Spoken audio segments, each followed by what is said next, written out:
6. Together, 29. My welcome home, 31. Finding out who I am, 36. My mother's parents, 40. My future, 42. 12. 3. My friends. Kyoku, 55. My first pet, 57. 52. 4. Learning about my people. Don't be too quick to judge, 65. The silver cooking pot, 76. 65. 5. Strange happenings. 107. 6. Neenaeh and David. Getting to know David, 132. Meeting David's parents, 163. 120. 7. Getting engaged. Meeting William Johnson, 172. My father investigates David's family, 174. 155. 8. Our graduation. Celebrating our graduation, 183. 180. 9. Our traditional marriage. 190. 10. The future. 211. Acknowledgements. I would like to thank my English teacher Mrs. Goldstein from Chalk Farm Elementary School 1995 to 1996, Toronto, North York, Canada, for believing in me and giving me the motivation to love writing, and my family for their love and support. 1 MATUTU and MADANEM. I was awoken early this morning by the sound of my mother coming into my room. She usually comes into my room every morning to open the windows, as a sign for me to know that it was morning for me to wake up. So as usual she came into my room, opened the windows, and left to start the day. I was still sleepy, so as soon as she left, I went back to sleep. As I was sleeping, suddenly a very refreshing air blew over me from one of the windows. It felt like it was waking me up to see something. Therefore, I opened my eyes to see where it was coming from. When I looked at the window, I saw the sun rising and heard the chickens in our village announcing that it was morning.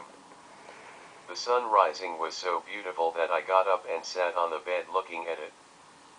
As I was looking at it, all kinds of thoughts started flooding into my mind. I started thinking about life, myself, my family, and our kingdom. I asked myself why such thoughts were flooding through my mind. As I was wondering, I started feeling that it was worth attention, so I allowed it. The sound of the chickens announcing to us reminded me of how orderly the Creator had made everything. It made me remember that the Creator has everything in place already to guide us through life. I then started wondering why the Creator created and gave me to my parents. The thought took me back to all the stories I have been told about my family, our kingdom, and things I have experienced through my 9 years of life. We are the descendants of Matutu and Madanem. Matutu and Madanem were our ancient parents who gave birth to our ancestors. Matutu was the husband, and Madanem was the wife. Ma means man, Tutu means sun, and Danem means earth. Together, Matutu means man of the sun and Madanem means woman of the earth, in Malawi, which is our native language.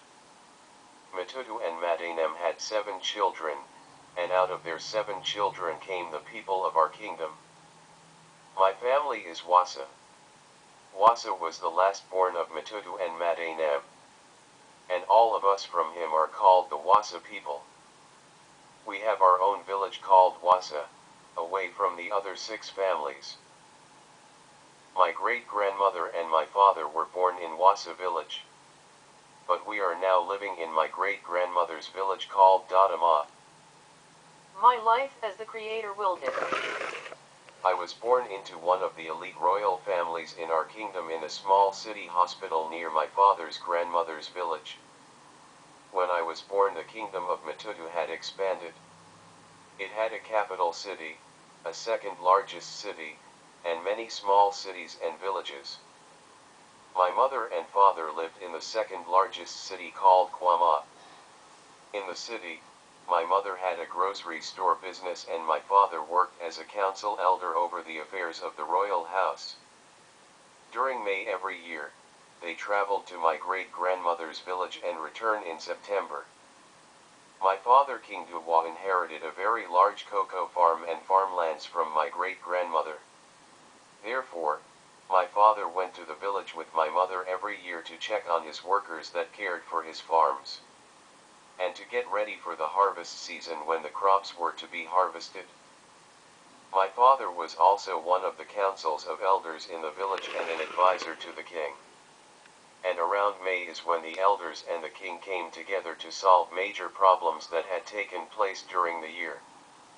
But the month before I was born was different from every other one. My mother was 9 months pregnant with me. So not only were they going to help their people in the village, but they were also preparing to bring me into the world. While at the village, my father stayed at my great-grandmother's house that she gave him. And my mother stayed at another house that my father also inherited from my great-grandmother. My father gave the house to her when they got married, and he also gave her 2 farmlands to farm on. My father was taught how to farm by his grandmother from childhood, and so he was excellent at it. My mother Razif, on the other hand, was raised in the city, so she did not know much about farming. My father had to teach her. She learned, and she later became good at it. So, while at the village she farmed on the 2 lands my father gave her, to keep herself busy, while my father worked on solving the social problems of the people with the king and the other elders. Strong woman. My mother had a very different life and upbringing from my father. My mother was born into one of the elite royal families in our kingdom. Her father and mother were both rich and successful people who were also from a very rich home. Due to that, she did not lack anything. She had all that she needed and more. She was trained in business by her parents, and she became excellent in marketing. When she turned 18 years, her parents asked her what she would like them to do for her. She told them to help her open a grocery store, that she would like to sell food to the public. Therefore, with the help of her parents, she opened her own grocery store. At the age of 21, she built her own house with 9 bedrooms from the profits she made doing her business. Not only was she excellent in her business, but she was also very beautiful. And many rich young men who were also from rich homes wanted to have her as their wife. So, when my father met her and wanted to marry her, my mother's cousin said no, because at the time my father's parents were dead. He was an orphan, and though he had inherited a lot of lands and properties from his grandmother who raised him after his parents died, he was not as rich as the other rich young men. But my mother loved him, and so she went and had a conversation with her father, and expressed to him that though my father was an orphan and was not as rich as the other young men, he loved her and was the only one who she believed would be patient with her in difficult times. After that, my mother's father called my father and had a conversation with him. He also called the other young men who were fighting to make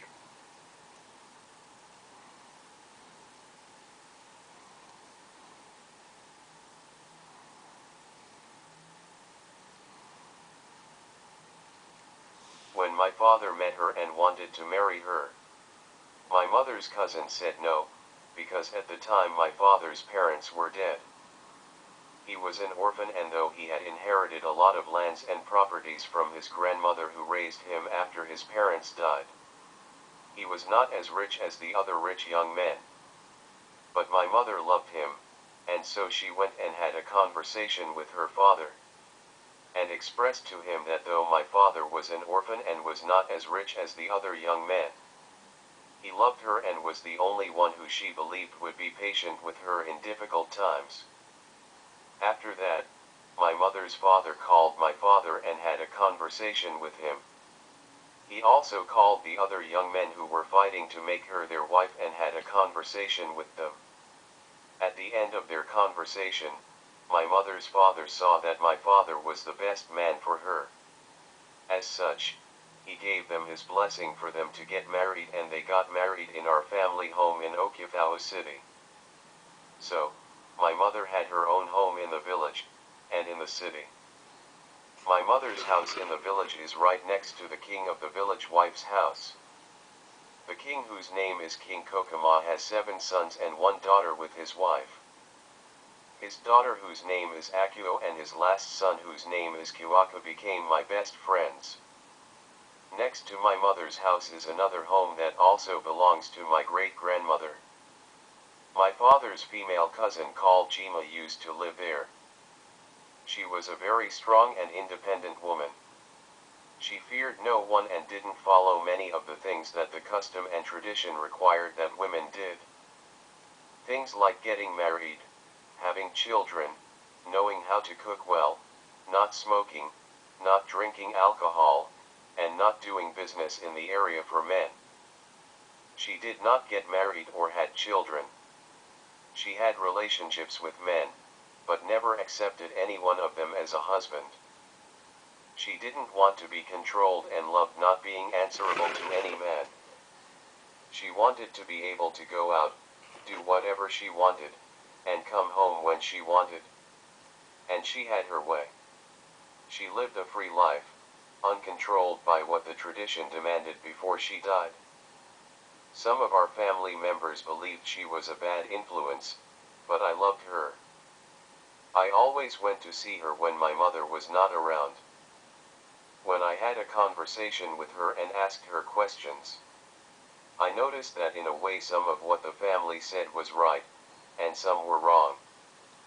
I noticed that some of her philosophies of life were not healthy for her, like smoking, drinking alcohol, and having relationships with men, but never committing to any of them. But staying single helped her to be happy and free from all the responsibilities that the tradition had imposed on women that were not fair to them, because it binds them from achieving their own purpose in life and from being free. I learned both good and bad from her, but I rejected the bad side of her and valued and respected her for the good side, because I thought she was very strong to continue living a single life when tradition forbade it. She held on to her belief that not every woman was meant to get married and have children. She was also a businesswoman. She sold what traditionally only men are allowed to sell. But she was very good at it, so even the men who were in the same business respected and accepted her. She died at a very old age, peacefully in her sleep.